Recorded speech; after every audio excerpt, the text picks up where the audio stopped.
মনে করো তুমি বইয়ের গোলাম, বুঝছো? কে আমি মনে করবো কে?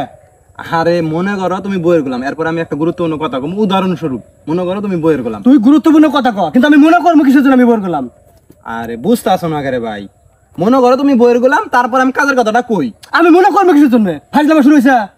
আরে ভাই তুমি অঙ্ক করো নাই? মিনাকে ধরে করি এক্স ওয়াই, না অঙ্ক করো নাই? তুই অনু করে গা, আমি মনে করবো কিসের জন্য? বুঝো না রে ভাই, গুরুত্বপূর্ণ কথাটা আমার কবার দাও না, ধরলে কথাটা হইতেছে না। মনে করো তুমি বইয়ের গোলাম। না উড়াবো কে, কানে থলা ফাটামু। মনে করো শালা তুই আমার গায়ে হাত দিলি রে। হ্যাঁ আজকে তো খাই আলাম আমি। ভাই মাপ চাই, মাপ চাই, মাপ চাই, মাপ চাই, মাপ মাপ মাপ। আর কম না, এই যে কান্দছি, এই যে কান্দছি ভাই।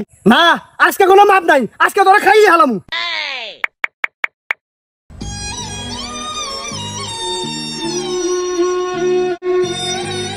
মাফ করে দাও, আর কোনোদিন করবো না।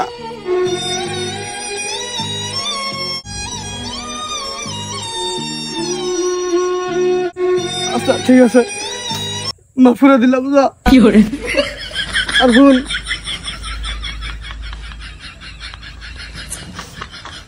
এই 100 টাকা আছে, কিছু কিনে খাস যা।